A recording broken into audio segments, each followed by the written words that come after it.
Big sports சினிமாவில் எந்த வீடியோவில் நான் பார்க்க போகிற முடியும் பார்த்தீங்கன்னா பிக் பாஸ் சீசன் 9ஓட லைவ் ஸ்ட்ரீமிங் அப்டேட்ஸ் பார்த்துட்டுருக்கோம். இப்போ கொஞ்சம் நேரத்துக்கு முன்னாடி வந்து பார்த்திங்கன்னா நம்ம விக்ரமும் ரம்யா அண்ட் வியானா இவங்க எல்லாருமே உட்காந்து பேசிகிட்டு இருந்தாங்க. அப்போ பேசும்போது வந்து பார்த்திங்கன்னா நிறைய நல்ல அட்வைஸ் வந்து பார்த்திங்கன்னா ரம்யாவுக்கு வந்து நம்ம விக்ரம் வந்து கொடுத்தது வந்து பார்க்க முடிஞ்சது. ஸோ அவங்க வந்து சொல்லிட்டு இருந்தாங்க, இந்த மாதிரி இந்த ஷோக்கு வர்றதுக்கு முன்னாடி எனக்கு ஒரு 5 இயர்ஸாக வந்து நான் அந்த ஆடலும் பாடலும்ல தான் வந்து டான்ஸ் ஆடிட்டு இருந்தேன். மக்கள் என்ன அந்த மாதிரியே வந்து பார்த்து பழகியிருப்பாங்க. இப்போ நான் இங்கே உள்ளே வந்ததுக்கப்புறமும் கூட நான் நிறையா அதை பற்றி பேசுகிறனால என்னை இன்னும் வந்து தப்பாக நினைப்பாங்களோ அப்படிங்கிற ஒரு பயம் எனக்குள்ளே இருக்குது அப்படிங்கிற மாதிரியான ஒரு பாயிண்ட் சொன்னதாகட்டும். அதே மாதிரி எனக்கு வந்து இப்போது இந்த பிக் பாஸை விட்டு வெளியே போயிட்டா அடுத்து என்ன அப்படிங்கிறது எனக்கு ஒரு ஷாக்காக ஒரு விஷயம் வந்து இருக்குது. ஸோ நான் என்ன பண்ண போகிறேன் அப்படிங்கிற ஒரு விஷயமும் வந்து இருக்குது. திரும்பவும் பழைய ஸ்ட்ரகிள்ஸ் தான். ஒரு 40,000 சேவ் பண்ணி வச்சுருந்தேன், அதெல்லாம் தீர்ந்து போச்சு. இந்த மாதிரி பல விஷயங்கள் வந்து அவங்க சொல்லிட்டு இருந்தாங்க. அதுக்கப்புறமா விக்கல்ஸ் சொன்ன ஒரு விஷயம் என்ன அப்படின்னா, நீ ஆங்கரிங்க்கு வந்து ட்ரை பண்ணு அப்படின்னு சொன்னோடனே, இல்லை நான் எனக்கு வந்து சுத்தமாக இங்கிலீஷே வராது அப்படின்னு சொன்னாங்க.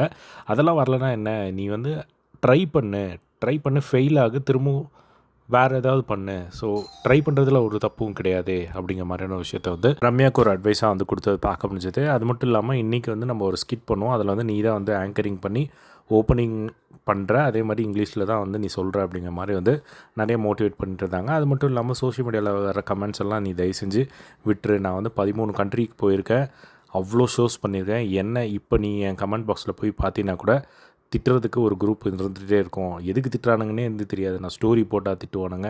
அதெல்லாம் நீ மைண்டில் வச்ச அப்படின்னா உன்னால் ஒன்றுமே பண்ண முடியாது அப்படிங்கிற மாதிரி அவர் சொன்ன விஷயங்களாகட்டும். அதுக்கப்புறம் வியானா ஒரு பாயிண்ட் சொன்னாங்க. இதே பிக் பாஸ்லேருந்து ஒருத்தர் வந்தவங்க இப்போது சீரியலில் நடித்து ஒரு தனியாக ஒரு வீடு வாங்கி கார் வாங்கி செம ஹாப்பியாக அவங்களோட லைஃபே மாறி இருக்குது. அவங்களும் முன்ன மாதிரி இருந்தவங்க தான் அப்படின்னு சொல்லிட்டு தாமரையை வந்து ஒரு எக்ஸாம்பிளாக வந்து சொல்லியெல்லாம் வந்து சொல்லிட்டு இருந்தால் வந்து பார்க்க முடிஞ்சுது. ஸோ வெயிட் பண்ணி வந்து பார்க்கலாம். ஸோ ரம்யாவும் வந்து இந்த ஒரு பிளாட்ஃபார்மை கரெக்டாக யூஸ் பண்ணாங்க அப்படின்னா கண்டிப்பாக அவங்களுக்கு ஒரு நிறைய ஒரு ஆப்பர்ச்சுனிட்டிஸ் வந்து வரும். அதே மாதிரி நீ நிறைய நல்லா ட்ரெஸ் பண்ணி ஒரு அழகாக இரு, ஏன்னா சீரியல்ஸில் வந்து கூப்பிடுவாங்க அப்படிங்கிற மாதிரிலாம் வந்து சொல்லிட்டு இருந்தாங்க.